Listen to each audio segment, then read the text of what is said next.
what you most want to find will be found where you least want to look.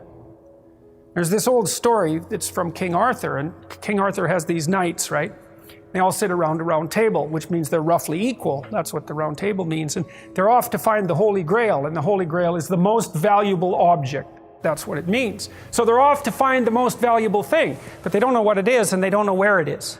But they know that there's a most valuable thing, so in some sense it's akin to them orienting themselves by the star.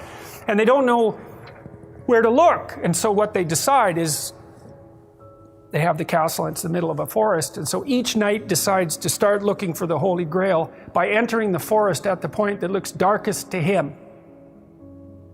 And so what's the idea there? Well, imagine there are things that come easy to you, and that you're fond of pursuing, and that you're happy about pursuing. So you've found those and pursued them, and you've mastered them. So you know all that, but then there's another place that you don't want to go.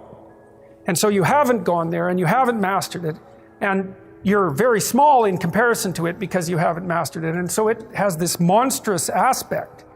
If what you're doing isn't working, it's where you haven't gone that you need to go. And so I can give you another example of this. So let's say you're an agreeable person, and so you don't like conflict and you won't stand up for yourself, and you regard anger and the proclivity to provoke and to engage in conflict as something that's positively terrible. It's not only that you're not good at it, it's actually that it's wrong. So that's where you have to go if you're going to learn how to stand up for yourself. And imagine that you're afraid. Maybe you have something like agoraphobia. And so there's a whole bunch of things that you're afraid of, and you don't want to go there. But if you want to put yourself together, then that's exactly where you have to go. And so it's frequently the case that what you want to find is to be found where you least want to find it. And that idea is echoed in the prominent stories of dragons and gold. It's exactly the same idea. The dragon is this terrible thing. It's this terrible predatory thing that lives forever and is very, very wise. And it lives underground, and it'll kill you. It'll burn you up in a second. But it hoards gold. And so you have to go there into the dragon's lair if you're going to get the gold. And that's a representation of people's paradoxical relationship with reality. It's like you have to go out there and confront it in order to incorporate what it has to offer to you. But the probability that that's going to be intensely dangerous and push you right to the limit, first of all, those are actually the same thing. If it didn't push you to the limit, you wouldn't gain anything valuable from it. So you don't get one without the other. You don't get the gold without the dragon. That's a very strange, very, very strange idea. But it seems to be accurate. So all of that's lurking underneath this, in this imagery of the whale. Now, the whale, you can think of the story of Jonah.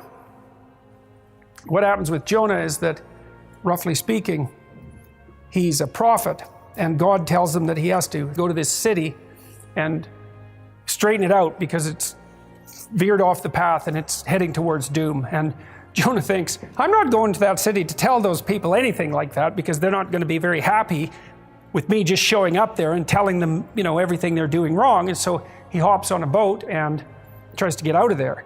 And then God conjures up this huge storm, and the boat is about to be swamped. And Jonah admits that it's actually his fault because God's upset with him because he got this direct command to go straighten out the city, and he ran off. And so they're not happy about this, but they throw Jonah overboard, and the sea's calm, and great fish comes up, a whale, and swallows him. And then he's down in the fish for 3 days, and it throws him up on the dry land, and then he's learned his lesson by that time, and he goes off to pursue his proper destiny. So that's echoed in this story as well, that if you don't follow the pathway that you're supposed to follow, the seas will become stormy for you, and something will come up and pull you down, and you'll be in a terrible place for some length of time till you learn your lesson. And if you're lucky, you'll get spit back up on shore, and then you can go do what you should do. Well, that's not a lesson that anybody needs to have interpreted. I think everybody understands that. Anyways, the cricket tells Pinocchio what he has to do. And then something kind of paradoxical happens. Pinocchio decides he's going to go do this. And then the cricket has got this weird paradoxical response to that. On the one hand, he's sort of pulling Pinocchio back, saying, look, this is foolhardy. you're going to go all the way down to the ocean, you're going to confront this terrible whale, this is really, really dangerous. But at the same time, when Pinocchio's on the edge of the cliff, the cricket helps him tie his tail around a rock, and he holds his finger in place so that Pinocchio can tie the knot. It's like the conscience is conflicted about this. It's really dangerous and foolhardy, but it's also necessary. And so he plays this dual role. But Pinocchio is leading at this point, so into the ocean he goes.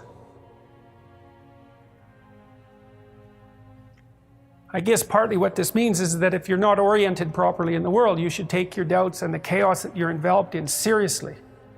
You should face it and think it through. You should go into it as far as you can go into it, because maybe you'll find something at the bottom of it. I mean, the alternative is to pretend that it doesn't exist.